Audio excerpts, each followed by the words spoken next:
like to thank the grace of heaven and the virtues of the masters, grand predecessor and predecessors for this opportunity to talk about the objectives of Dao, right? So I think Lector Kai mentioned just before the end of his class about mentioning, yeah, that's kind of what we're trying to achieve with the Dao, right?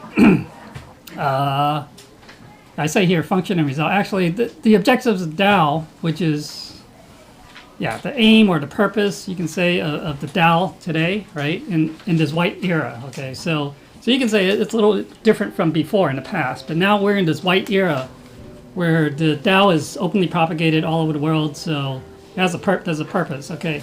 And that purpose is tied to Confucius's ideal for world harmony, okay? During his time, he already had this like vision of a world that's at peace and harmony, okay? But how do we achieve that?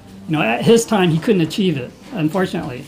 But we can, so that's why, and also, with various Buddhas in heaven's help, you can say, to try to achieve that, okay, through the Tao, right? So I say function and result. Function and result, basically, the function of Tao, or you can say the application of Tao today, right, is this objective, and then to achieve that result, which is the world of great harmony that Confucius talked about, right? Okay, so specifically this objective of Tao, well, you can see in the main temple there's like these two framed, what do you call those? But anyways, the scriptures. Scriptures, yeah, I guess like scriptures, I guess. But are they scriptures? I don't know. No, they're not really. Chinese sayings. The Chinese sayings. No, in the main temple, where you have the Lin Da Tong Yan and then the against the wall. yeah. So you have two of them. Yeah, so we always have those in the temple, right? What do you call that? He's lost for words. Okay, but anyways, the couplet? yeah, okay. This objective Tao is written by our 18th patriarch and matriarch, okay, during that time. Okay, so it's recent. It's pretty recent. It's essentially to kind of give a direction for us as cultivators during this time period. Say this is our goal. This is what we're trying to achieve. Okay. Okay, so it's like a blueprint, a guidebook for us to achieve. Yeah, basically achieve that world of great harmony. Okay.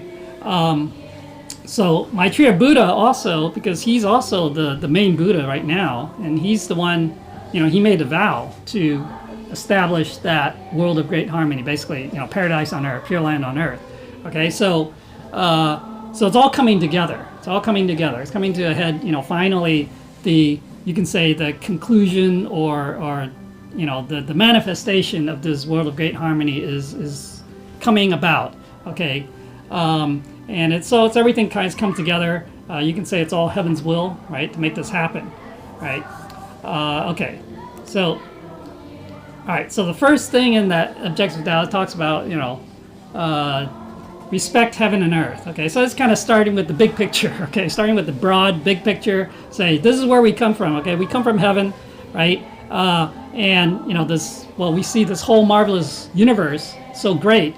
We are, if you ever see like, a picture that, you can go online and you see like look at the big picture, right? The perspective of us versus the universe, right? We're so small, right? We're so tiny. So that's why we have to revere, heaven and earth. I mean, we revere all of this nature. I mean, although we are great, humans, we are great. We can become Buddhas, right? So we can become one with everything. But, while we're still in this world, we have to be humble, right? We have to be, and have that all, kind of like be all inspired by Tao, by the whole universe, by nature, okay? But, so we come from heaven, actually. So, that is one thing that we have to remember. Now, the ancient people, of course, they didn't have much knowledge that we do, scientific knowledge, things like that. But they knew to make offerings to heaven and earth because they know, wow, heaven is so great. I mean, and the earth provides everything for us, right? Without the earth, we wouldn't be here. And so it's so precious that they kind of they worshiped, okay, and they made offerings, right? Okay, so but then we need to learn from that greatness, right? The greatness of heaven, the greatness of the earth, by being all encompassing, right? Be tolerant, be magnanimous, right? Just like the heaven and earth, okay? So also remember that heaven or nature is greater than man, obviously. So we tend to go against. We think we're so smart, right? We go against nature, and I mean, that's a recipe for failure. Okay, so we can't succeed in going against nature. So that's why we always follow nature. And so the Tao, the principles of Tao, that's if we follow those, that's following the principles of nature. Okay, so we need to kind of frame, be in that frame of mind, that right perspective. Okay, and then the next is to follow the ways of saintly. So, okay, so heaven and earth. Now, for most of us, we don't see that connection, but it's the saints, the sages, the Buddhas, the enlightened people, right? They knew. Okay, so they left teachings for us to follow, right? So it's kind of like the next step down, right? If we don't understand the big picture, but we have saints and sages and Buddhas, etc., that teach us about that. Okay, how do we follow that? Kind of at a lower level. Okay, it's something that we can understand. Okay, now worshiping, right? So people say, oh, we worship whoever. We worship God. We worship the Buddhas and saints. That's actually meaning we respect their virtues, their values. We follow their value, practice, learn from their virtues, learn from their example, learn from their teachings, follow and practice those. Okay, so they want us to be just like them, right? So it's not, and to basically achieve that ultimate enlightenment. Okay, so our heart and mind, our true nature, original nature, Buddha nature, right? It's originally, what we call saintly. Okay, in the Maitreya's Rescue or Salvation Sutra, right, it says to become a Buddha, diligently worship and maintain that bright wisdom. Okay, so we already have that wisdom. It's just how do we get there? How do we manifest that? How do we bring it out? And of course, we have to practice all the ways that they're teaching. The Eightfold Noble Path, right? To have the proper views, proper understanding, all those things to kind of get there. All right. Respect the Buddhas with a true heart. One thought can change one's life, right? So everything it's all in our mind again, right? Just like in the last class, the 10 states are created by our mind. And so everything, our destiny is all created in our mind, started in our mind. Okay, so as long as we have the proper thoughts, the good thoughts, benevolent thoughts, right? And then gradually, of course, we have the thoughts and then it gets put into action. Once we put it in action, then we can achieve, we can transform not only ourselves, well, we transform ourselves, and then we also help others to transform this world. Okay. Heaven knows and requires every sincere, benevolent thought, right? This, actually, the Tao, you can say a fundamental, what is the fundamental, you can say the function or application of Tao is, what I would say is reciprocity. Okay, so there's kind of like a reaction or response. Okay, so that's why our thoughts, our sincerity can touch heaven, touch the Buddhas. Okay, so that's why it all depends on us, right? People, they always pray to God, they pray to Buddhas for all sorts of things, right? But it all depends on us, right? So that's that reciprocity. Okay, so actually cause and effect is a type of reciprocity. All right, so that's if we can keep that in mind, this reciprocity, keep that in mind all the time, we can understand. How can we go about changing our lives? Right, we have to change ourselves. Okay, that's where we start. Okay. Now, then we also, because we live in this world, right? There are human society. There are nations, right? We create. Yeah, you can say it's kind of it's created by humans. Okay, this distinction between people. Okay, but that's a reality today. And so we have to love all nations, act with loyalty. All right, so basically, yeah, there shouldn't be wars. Okay, there shouldn't be fighting against each other. But we should still be loyal to wherever we live, right? Whatever country, nation we live in, we should still be loyal to that nation. Okay, so we shouldn't be a traitor. Okay, all right. So, but basically, I mean, we don't necessarily. Yeah, I think for us, for humans, mostly we identify with something. Okay, so I am American, I am Chinese, or whatever. Now I like to say I'm a human being. Okay, I'm human. Okay, there's no kind of transcend those boundaries, ideally, because unfortunately, when people start identifying with certain things, then there can be conflict. Right? Say I'm me and you're you. Okay, so again, that's part of the four forms or four images. Okay, so ultimately we need to kind of let go of those, but there's still some identity. We can't say, oh, okay, I can't say I'm not Chinese.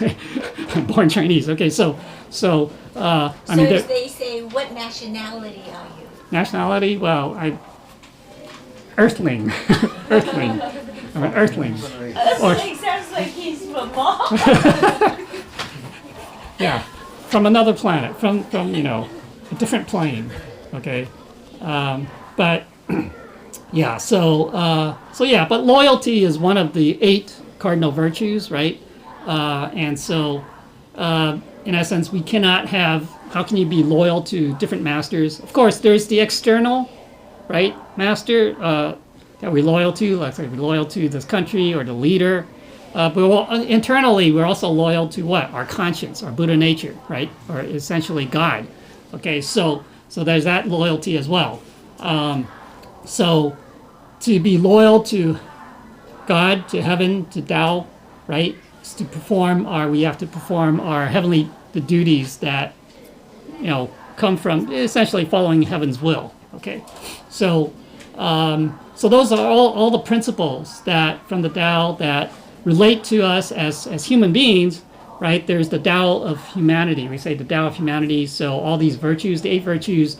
The 5 cardinal relationships, all those, we follow those, practice those, and that is really essentially following the Tao. Okay. All right. Okay, and then of course we have to be honest and sincere, esteem propriety. Okay, so again, honesty, sincerity, these are very basic, fundamental traits, if you will, qualities that we must have. That sincerity, again, remember I was saying that reciprocity, how do we get that? It's through that sincerity of the heart, mind, okay? And so, basically, yeah, so, and also, people, we tend to, again, relates to those 4 forms again, images, the ego, the self, and others, right? We always ask from others for ourselves, right? We should turn things around, ask, what can I do for others, right? And kind of try to forget that self. That if we can let go of that self, that ego, essentially, then we are greater than what we are.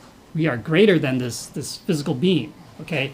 Because that is, a Buddha is so great because he's let go of all those forms and all those distinctions, okay? There is no self, that little self, because this identity this is very little, they're very limited.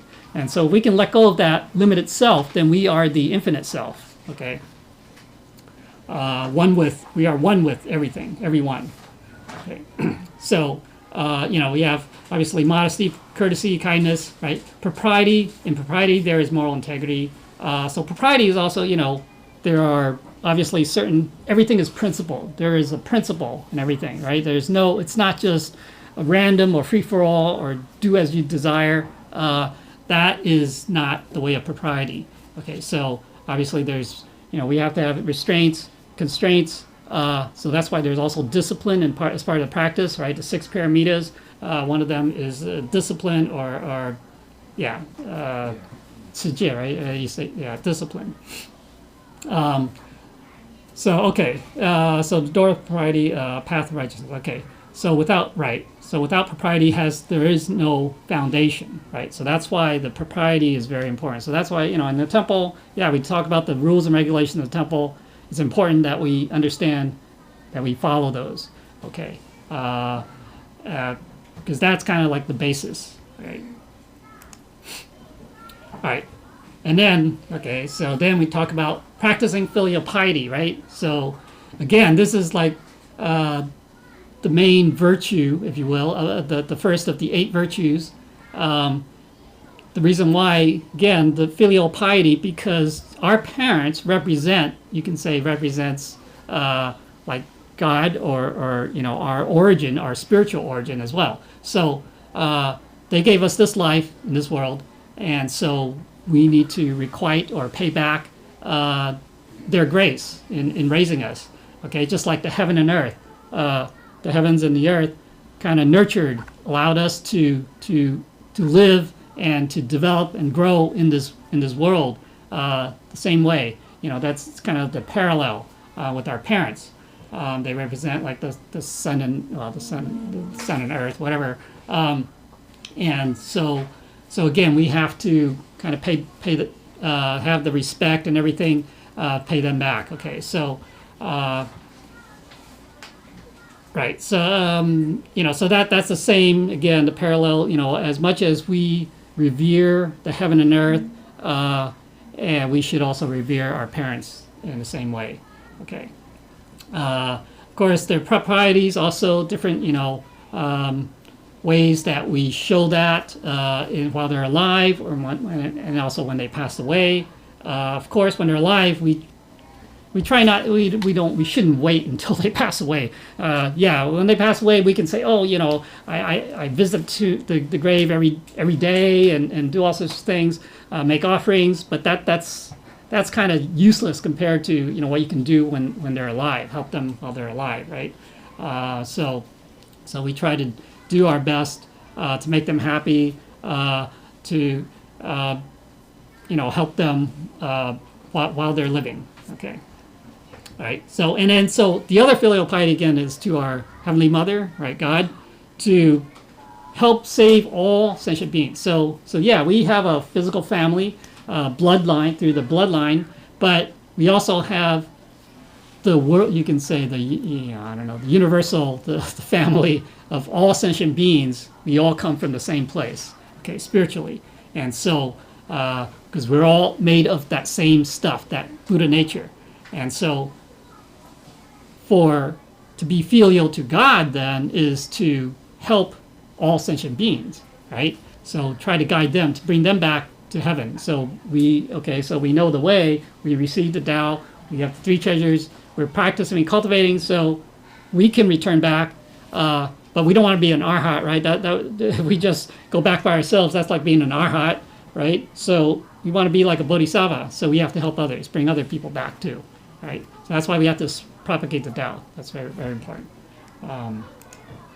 Okay, so uphold our teachers. Okay, so not just our ordinary teachers in school, but these teachers, enlightened teachers, who help to enlighten us and guide us in this path towards enlightenment. All right, the enlightening master, right, our 18th patriarch, matriarch. It's very difficult in the past. It was difficult to encounter the enlightened master, but today, the fact that we received the Tao means we've encountered them, and that we had that affinity. Our karma, you can say our affinity, our karma allowed us to be able to receive this blessing, and so we should be very grateful. Respect their teachings, of course, all the teachings of the saints, sages, enlightened masters. We should try to learn from them and follow them, practice them. Okay,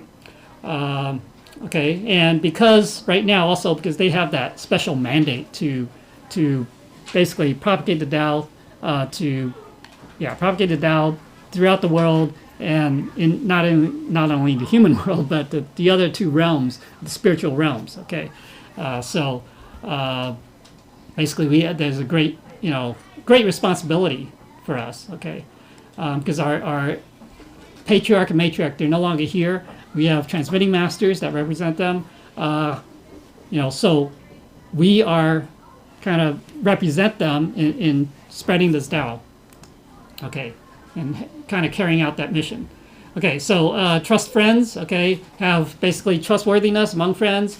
Friendship, of course, is the other one of the relationships, cardinal relationships, and so friendship is obviously the what's the basis of friendship is trust, right?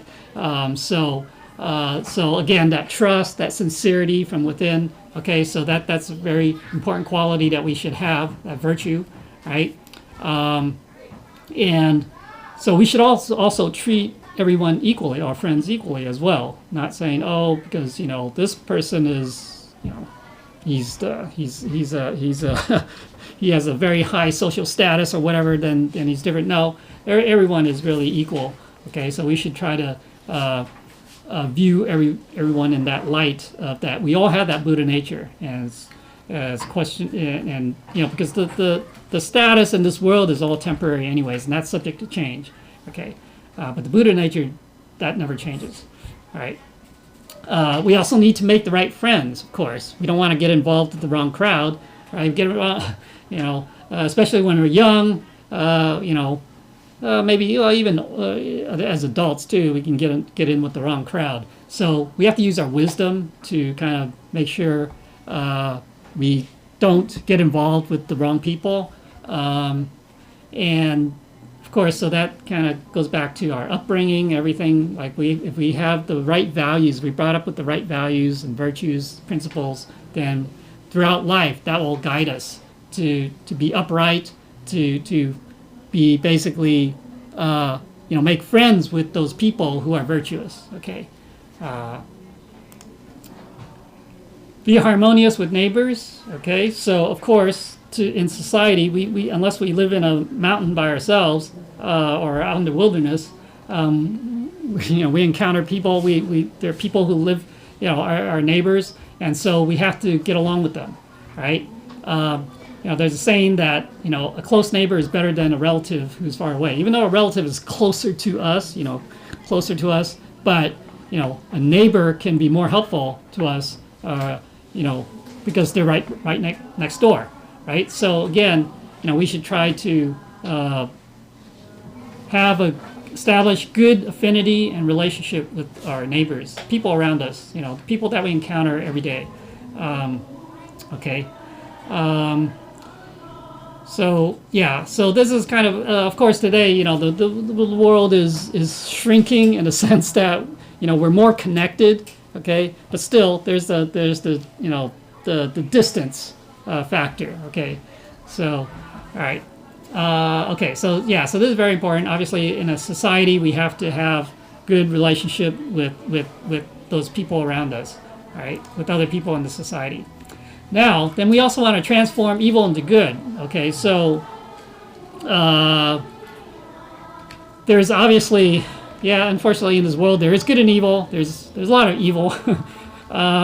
Whenever we see that, encounter such things, we try to transform it. Okay, so that's one of the things that if there's something that's unwholesome or evil, whatever, we try to make it better. Right? Try to change it. And so of course we have to start with ourselves too. If we have bad habits, we have etc., we need to transform ourselves. That's part of it. And then when we can do that, then we can help transform other people, right? All right. And also, it says don't overlook the significance of the smallest bit of good, and don't underestimate the significance of the smallest bit of bad, right? In other words, every little bit counts, right? And they all accumulate, especially if we don't think much of it. Oh, this little thing, I told a little lie, but it builds up. If I keep doing that, then gradually I start telling bigger lies. Okay, so again, we need to make sure that we don't do that. Okay, so we have to catch ourselves early and say, oh, okay, every little thing counts, is very important, right?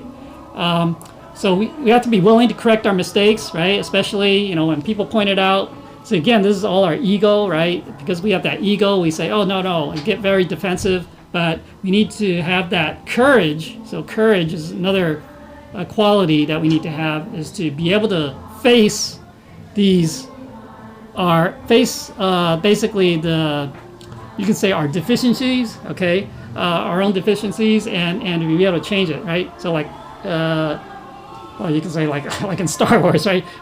The Luke Skywalker, right? Yoda told him to go. He goes in that cave, right? And so he's going to meet himself, the evil self, and he has to overcome that. Okay, same thing. We have to overcome that, whatever is bad, the evil within ourselves. All right. Okay. Elucidate and understand the 5 relationships, 8 virtues. Okay, so that's what we're talking about. And scrupulously abide by the 4 pillars of ancient conduct. Okay, so the 5 relationships, of course, again, between parents and children. So there's love between parents and children, and then there's that filial piety. That's the other side of that relationship. Righteousness between leader and follower, right? And they also rule benevolently. So maybe, there's also the, between the husband and wife, one is kind of supporting the other.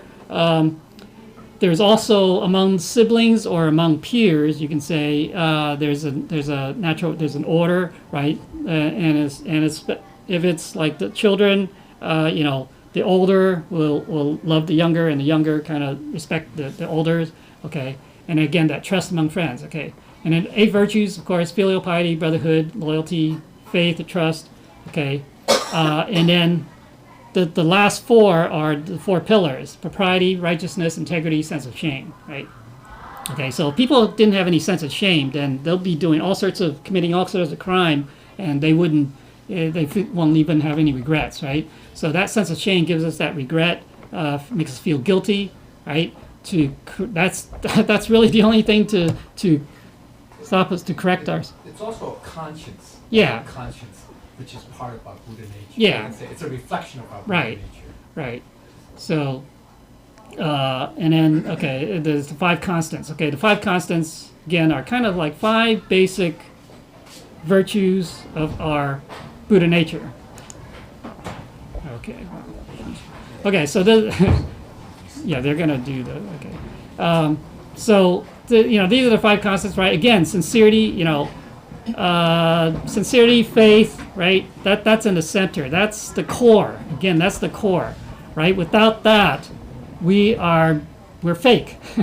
we're not true. We're disingenuous, right? We're not, genuine. Okay, so again, because that is the ultimate expression of our Buddha nature, is that sincerity, right? So from that, then we have the other 4, these virtues, all right? Okay.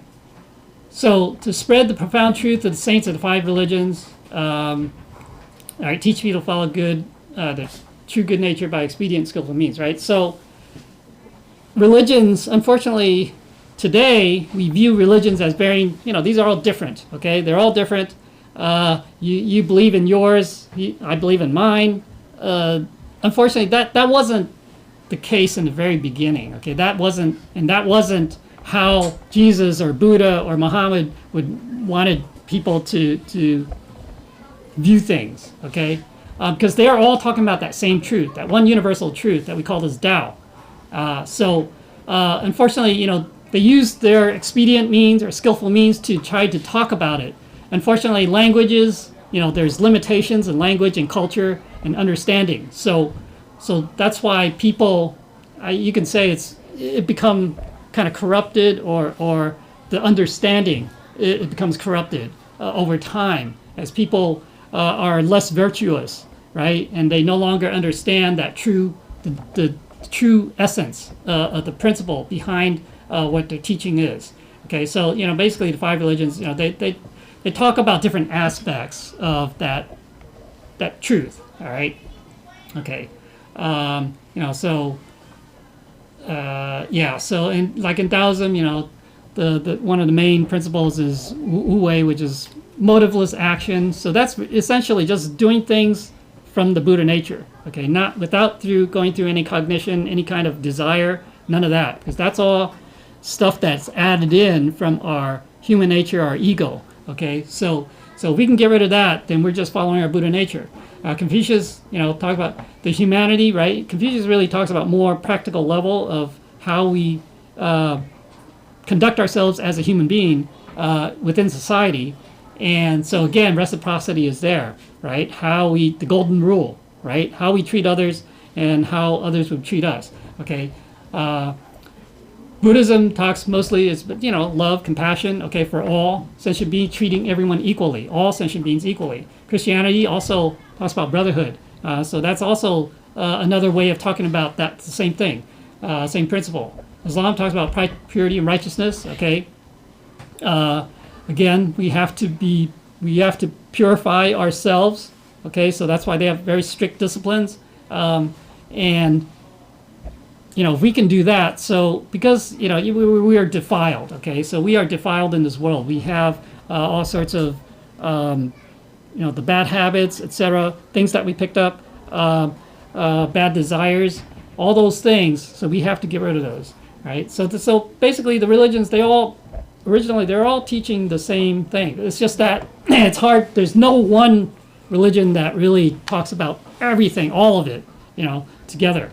Maybe Buddhism is closer, but anyways, they can only talk about different aspects of it because this Tao is just beyond words, all right?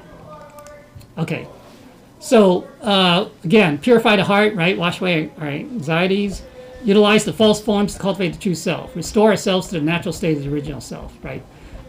So again, using our wisdom, we need to use our wisdom. How do we use our wisdom is that we have to get rid of or let go of those desires, those emotions, those things that let go of that ego, right? The self. In order to have that wisdom we already have, actually. It's already inside. It's bottled up. We have to let it out, okay? It's part of that original Bodhi. Yeah, it's part of the Bodhi mind, already has that. But it's already in there. But we don't realize it because we're always using our this conscious mind, the sixth sense, right? The conscious mind to try to, reason and think. But that is just too limited, and you can say it's delusional too. Okay, so also by the emotions, desires, etc. Yeah, all those things. Attachments. Then they become they just kind of further cloud things up. Okay, so. But at the same time, we need to use what we call these false forms to cultivate this true self. Okay, so again, this is like using a tool, right? We have to use the tool. So this body, we have this physical life. We have to use this life to what? To find that true self and to cultivate that true self, right? The eternal. You can say that eternal to gain the eternal life. Okay, the nirvana, right? So, but don't become attached to this life and everything in this world, because that is just a tool to let us get to that higher level, right? If we can't let go of the forms here, then we can't get to the higher level, right? So we have to let go of all that. So that's why we say borrow this false forms to cultivate that true self. Okay, that ultimate goal is to transcend all this. Okay. But some, people, we've become lost in this world. We've become too attached to it, and that's why we can't transcend. Okay, all right. So again, all those emotions, etc. Get rid. So we have to self-reflect, introspect. Okay, basically, most people we dissipate our energy, right, outward. Our hearts and minds are all over the place, right, outside. It's on in these material things, these forms. Okay. We need to bring it back, okay? So that's what the self-reflection, introspection, okay, comes in.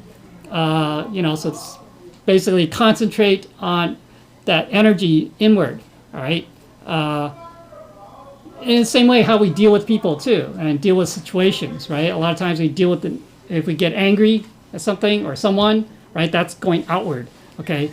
We need to bring it back in and say, self-reflect, say, okay, maybe I'm wrong, maybe I did something wrong, etc. Those are the things that's the way to actually further to nurture, bring out that wisdom as well. Okay, so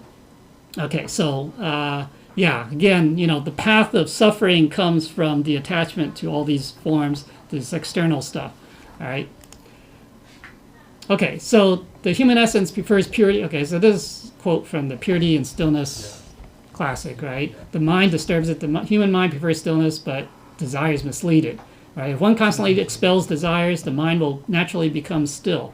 Right? If one constantly clears the mind, the essence will naturally become pure.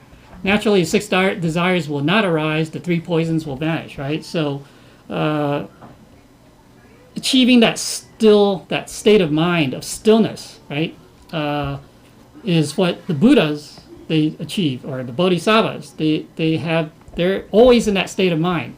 Now, for us, maybe, we concentrate, we can do it, but we can't. It's not always in that state. So we're always being bothered or influenced by the outside, external things. Okay, and so then that gives rise to desires, emotions, etc. So we have to, right, to say, so our heart and mind must be still no matter what, right? Shouldn't be influenced or be bothered by anything outside, all right? And then constantly respond to things that, using that which is true and everlasting, constantly maintain the true nature which is true and everlasting. Right? Constantly respond and constantly be still, constantly be pure and still. Right? That respond. So again, this is all through. You can say it's that reciprocity again within. Okay. So we can try to achieve that state, but yet, it doesn't mean that we don't do anything, or we don't react to what's going on. I mean, but how we react is through our Buddha nature. It's not through our emotions. Okay. Okay. We want to manifest our highest benevolence, establish ourselves, help others establish themselves, achieve, help others to achieve. Again, our Buddha nature is capable of the greatest benevolence, compassion, etc. All that, right?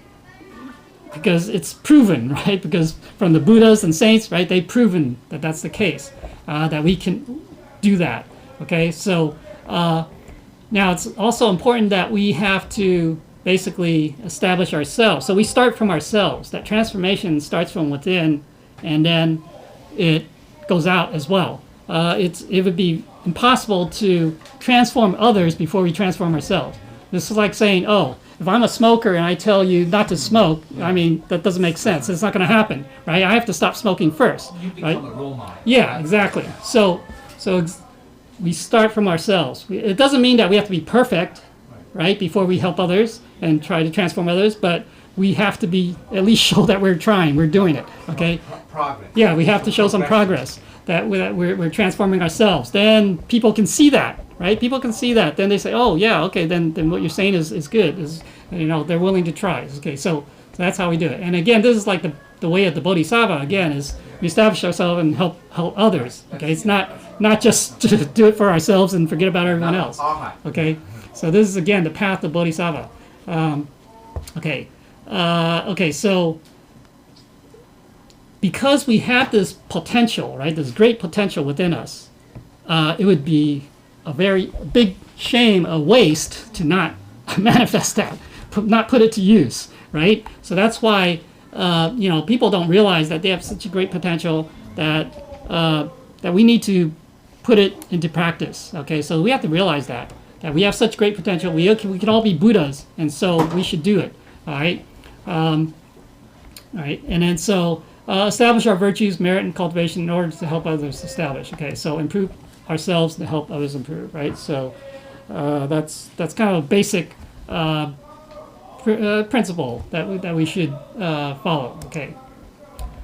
To bring peacefulness into the world, right? Transform people's hearts into good, bring about world unity and harmony. Okay, so again, maintain. Yeah, so that's the ultimate goal. So this is kind of trying to achieve that result, the ideal of world harmony that Confucius talked about, through our transformation of ourselves, right? Through the practice, following the principles, the virtues, practicing the virtues, and then helping others also to achieve the same. Then, if that can happen, I mean, then yeah, you will have a world of harmony.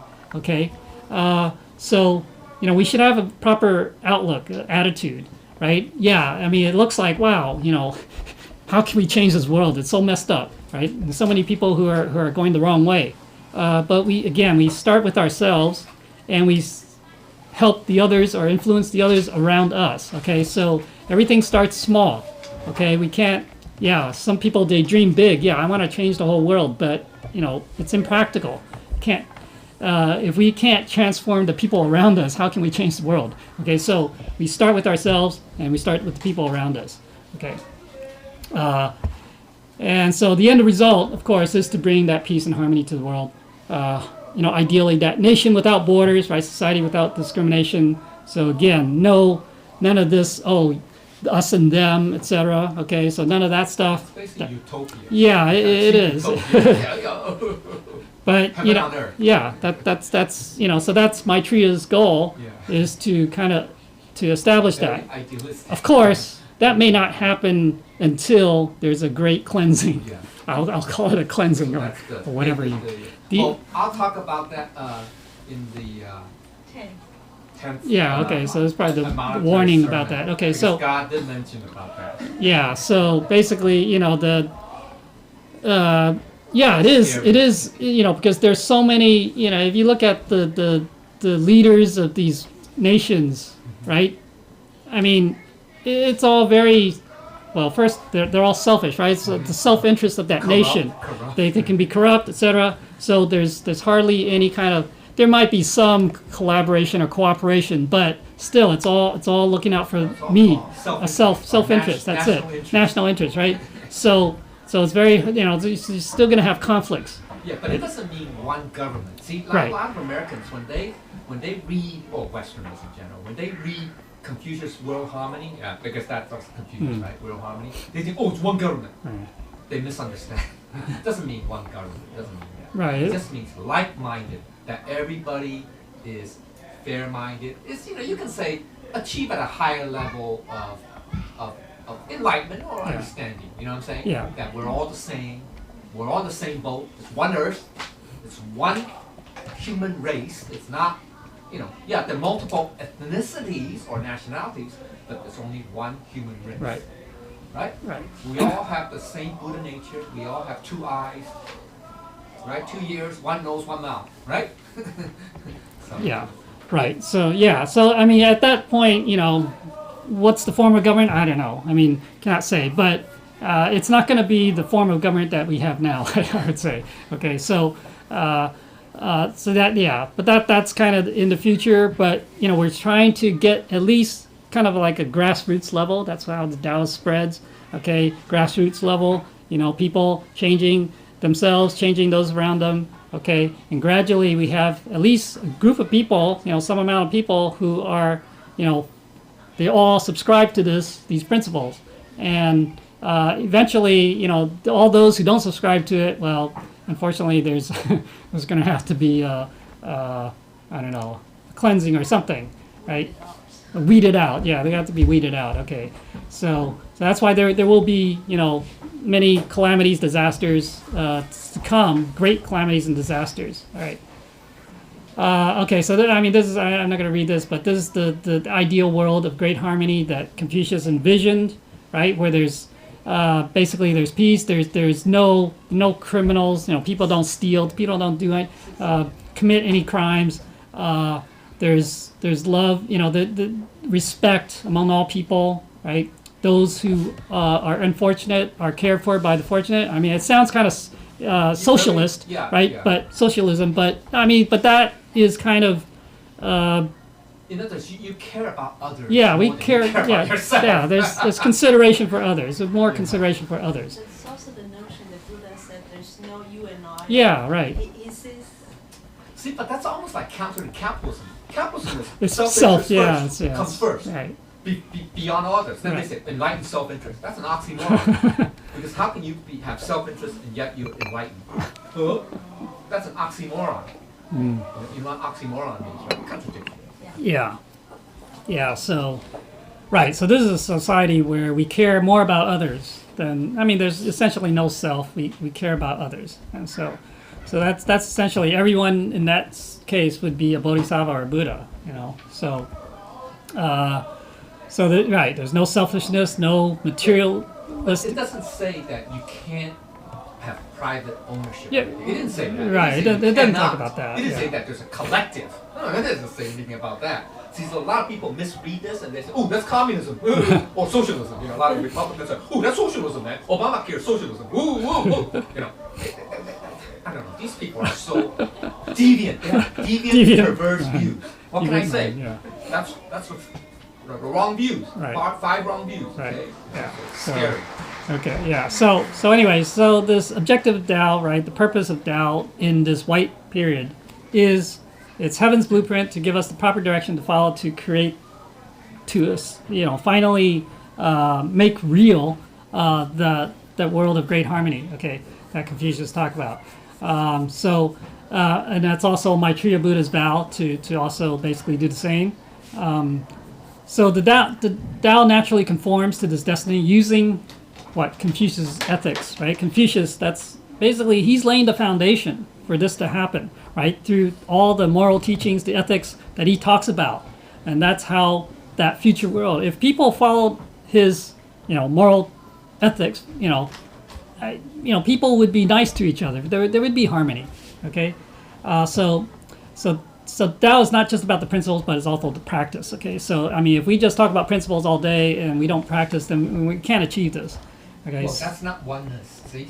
Yeah. That's right. This is oneness. right. So you put it together, the Right. principles and then the practice. So the essence and the function, right? It has to go together. Okay, so that yeah. So basically, right. oneness. It's two aspects of the one. Yeah, right. Okay, so anyways, that's basically it. A little bit rushed right now because we have to end it. So if I had said anything wrong, I ask the Buddhist for forgiveness and your corrections.